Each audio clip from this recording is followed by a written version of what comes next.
What's up, YouTube? It's the Action Figure Grader coming back to you with another vintage collection market update. I try to do these weekly, and I found lots of interesting sales here. And as you can see by this thumbnail, yes, somebody really did list for sale on eBay a complete army of both opened and unopened Yak Faces, Salt Murray or whatever. I was laughing so hard when I saw that. Like, who needs 100 Yak Faces? But apparently somebody does, because it did sell. I need to say thank you to two new Patreon supporters, Christopher Malloy and Darren Pfeiffer. Thank you guys for joining the Patreon ranks. You may not see your name in the Patreon graphic for a few videos. I've already uploaded a bunch because I've got to get videos up for you guys while I'm on Christmas vacation. There will be no video on Christmas Day, but I'm trying to kind of get videos before and after ready for you guys. And today is going to be the vintage collection. Tomorrow will be what to buy on eBay. And I just want to say thanks to my Patreon supporters. I'm trying to give back by giving you guys buy it now alerts for stuff on eBay that I think is priced well. I hope you're enjoying those. And let's go ahead and dig in, shall we? Let's see. We got a foil Ultimate Galactic Hunt. Another one of these sold for Boba Fett. And this is the US card, and it looked to be in super clean condition. Really, really nice. It was at auction as well. So it sold for $130 plus $10 shipping. So let's call that 140 bucks. That's a pretty good deal relative to what they sell for in buy it now situations. I found two data points, one at 160, another one at 180. In buy it now. So obviously, if you can wait for an auction in the current market environment, you're probably going to do better, just given that you never know who's bidding at the time that you're bidding. And I've got some more examples of that later on for some that sold for really good deals. But this was a pretty nice looking example of the foil Ultimate Galactic Hunt. Maybe one little scratch on the racetrack on the right side, but overall that is super clean. And again, $130 plus $10 shipping. Here was an unpunched Darth Vader VC13 with the Darth Vader name pill. And we know how expensive those have been earlier this year. This one sold for, and buy it now as well, for $135 plus $8 shipping. Now, we found several data points, if you remember from past vintage collection market updates. These were selling $250, $260. I don't think they ever got any much higher than that, but I feel like $250, $260 was the max. And in this case, this one was unpunched, US card, Darth Vader name pill. Now remember, the Anakin Skywalker name pill unpunched is the very expensive one. That one we've seen as high as $400 to $450 for that one. This one, the Darth Vader name pill, while still nice to get in an unpunched, it's not as expensive, but $135 is below market in my opinion. I thought that was a really good pickup, whoever got that one for $135. Next up, we've got a Princess Leia Bespin. This one was unpunched, and this one's kind of all over the map. It's hard to predict on this one. I see them sell for $100. And then, like this one was over in the UK, it sold for 120 pounds, which is 152 US dollars plus shipping. So maybe it's a geography thing, US versus UK. But I feel like very consistently, at least over here, you might be able to pick this one up for $100 to $125 pretty easily, versus the $150 that this one sold for. Now, it was a very clean example, I'll give you that. But it's one of those ones that the price points are, some of these characters, the price points stay within a very tight price range on eBay. This is not one of them. It's kind of all over the place. We got two different Princess Leia slave outfits, VC64. Both of them were punched, and they were the same card, Revenge of the Jedi with the offer sticker. So these were the retail releases. This one sold in a buy it now for $260, and then this one sold in an auction for $160. And the only thing that gives me pause on this one and why it might not be a legitimate sale or why buyers may not have bid on it is because the seller had zero feedback.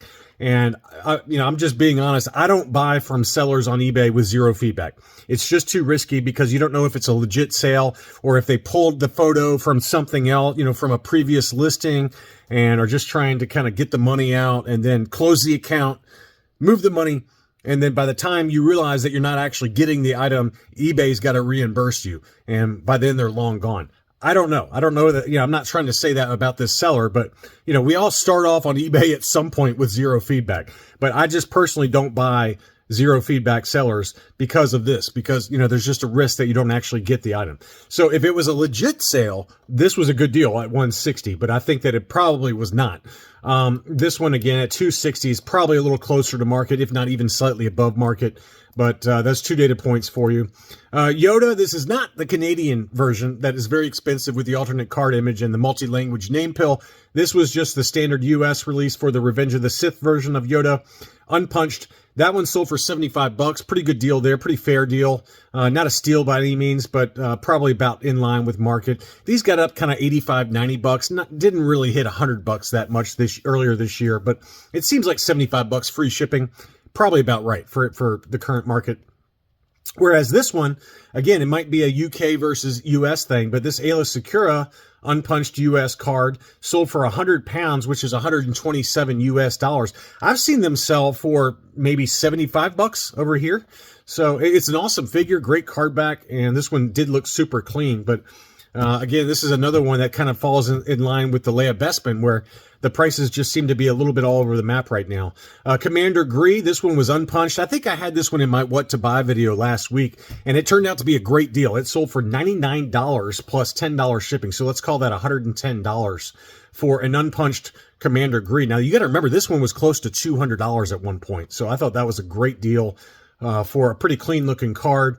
Here was another one. This one sold for $120 in a Buy It Now, free shipping. So about the same price point, and it just shows you that Commander Gree VC43 has definitely come back down to earth a little bit, and it's a pretty tight price range on this one. $110 with shipping, and this one was $120 free shipping. So very tight price range for an unpunched U.S. card, Commander Gree. Next up, we've got an unpunched Luke Dagobah Landing. This one sold here in the U.S. for $74 in an auction. Now, it was the dark blue saber, which is easier to find, at least over here, versus the light blue saber. But $74, that's a good deal. I mean, that's a really, really good deal. And I hope I had that one in a What to Buy. I don't know if I did or not, but I hope I did. And then here was an unpunched example over in Europe that sold for $136, almost double the price, and it was a punched example versus unpunched. The other thing is that this one has kind of the weird European card back that has the warning only on the bottom of the back of the card versus the sticker that goes all the way across. I've seen a few of these like this, but it's not very common. Now, this card was pretty beat up, as you can see. It had lots of edge wear on the top and the bottom of the card, but you can see that warning label is only on the bottom versus what we're used to, where that sticker goes all the way across the back of it. And the front did have those stickers on the front in the upper left and right corners. So, you know, I would argue that this is some kind of weird European variant that was maybe only exclusive to certain markets. This was in France, so maybe it was a France exclusive. But I've only seen it a couple of times just casually looking on eBay. So that might have been why it was so expensive. But $136 US dollars for that one versus this unpunched example that sold here in the US that was just the standard US card, nothing fancy about the card back, for $74 plus $9 shipping. Now, here was a seller that I talked about, and I said, you might want to go check these out. They're at auction and they're ending soon. So I mentioned these in a What to Buy. This Kit Fisto unpunched, very clean, sold for $93.75. He also had the Obi-Wan Attack of the Clones on an unpunched card, US card, $22.50 on that one. That's a good deal, $22.50. Now, someone told me that this one might have been taken off, but at least on eBay, it says it sold at $22.50. So maybe that one got pulled early. I don't know, but it looked like it ended at the exact same time as the others. Jango Fett, this one bounced a little bit. And I wanted to talk about Jango Fett for a little while because it looks like the reissue version of Jango Fett is being reissued in one of those deluxe boxes, and everyone's complaining about it because it's really not a deluxe figure. There's nothing special about it. And so it's going to be more expensive. And the figure sculpt is really not that much improved. And so what you saw is the Jango Fett really dropped down. It got below $100 at one point. And then once they saw that Hasbro's releasing it in one of those ugly boxes, the deluxe boxes like Black Chrysanthemum came in, and that they saw that there's really not that much of a great update to Jango Fett, that they the original issue has kind of bounced off of those lows now. This one sold for $122.50. So I think people are like, I might as well just suck it up and get the original card back now because the reissue is going to be a crappy deluxe figure that's overpriced anyway. So that's just my personal take on it. I'm just kind of speculating, so to speak. But anyway, $122.50 is plus $9 shipping on that one. So again, it's kind of back up to about $135 to $150-ish. Next up, this Mace Windu also sold for cheap, $26.78. Another example of how the reissues are just killing the original issues. This was like 60 to 80 bucks, maybe even $100 at one point. Now you can get it for a quarter of that price point with the reissue out there. But this one was the original issue, US card, unpunched, although that you could argue that the hang tab is starting to come out just a little bit at the top of that VC35. Darth Sidious, original issue, unpunched US card with the Darth Maul offer, $27. $27, pretty good deal on that one as well. Lumat, $102.50 in an auction for this one. This is one that continues to hold its value pretty well. This card was not perfect either. It had some kind of light edge wear, and then one little kind of faint crease by the proof of purchase on the back. But $102.50 plus $8 shipping on that one. This Sand Trooper was a sneaky good deal that I did not see, or I would have sent it out to my Patreon supporters. This was the Canadian version of VC112 Dirty Paint Apps Sand Trooper. And this is kind of a desirable one. It continues to be pretty expensive, and it was listed up in Canada, and it was the Canadian version. You can see the multi-language on the back with the big black boxes and the multi-language on the back of the card. So VC112, the Dirty Paint Apps Sand Trooper. We've seen some AFA graded examples that went for big money, like $300-400. This one was listed for 250 Canadian dollars. It sold for 170 Canadian dollars. And based on the conversion rate today, that's 126 US dollars. That is a really good deal for a hard to find foreign card bag, the Kenner Canada version. Next up, or Hasbro Canada.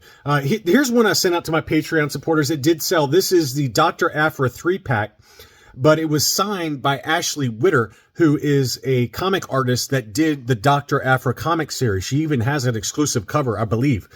And so it was kind of cool. It was just kind of a cool item. It looks like there's kind of some scratches on the card and things like that. But pretty cool to get the original comic artist from the Dr. Aphra series signed version, and it was priced at what a normal one goes for. It was listed for $85, but that's what they usually sell for unsigned, and it sold in a best offer for $70. So pretty good deal if you ask me on that one. Again, it wasn't a perfect box or anything, but it's just kind of a nice piece of collecting history to get one of the artists, one of the comic book illustrators, to sign the Dr. Aphra 3-pack. I just thought that was cool. Next up, we've got another data point for the AT-AT on the Empire Strikes Back packaging, the Toys R Us exclusive. It did have kind of a crunch in the upper left-hand corner on the box. So it wasn't perfect, but pretty decent shape. Some crunches here and there. And it still sold for $745 free shipping. So again, it wasn't a perfect box. To me, I would, if you're going to spend $750, hold out and get one that's in better condition, because this one did have some issues with the box, but that one did sell $745. And here's the lowest price I think I've seen recently for a mint and sealed box Razer Crest. It was still sealed. It showed the shipper box there, so it was still in really good shape overall. I did not see any condition issues with the box whatsoever. And it sold for $380. So $380 on that one. I thought that was really inexpensive relative to some of the other data points we've seen. I've seen like $450, ish, but it was only local pickup only, so maybe that was a factor. I didn't see that when I pulled this up. So you had to be in San Diego, California, and that's probably why it did sell for so cheap, because it was local pickup only. Although you probably could have reached out to the seller and said, hey, look, just put it in the shipper box, I'll pay shipping. In which case, you're looking at probably $480, more in line with market. But if you happen to be in San Diego and you could pick it up in person, that was a really good deal at $380 US. Here we go. Here is the army of 100 Yak Faces that sold, and apparently they fell off the blister. Here was a really funny description from the seller. Army of 100 action figures. Most of the bubbles are detached from the card. The glue Hasbro used to seal the bubble on the card back did not work. This is the lot you have been waiting for with Christmas coming up. Yes, just what I've wanted. 100 Yak Faces for Christmas.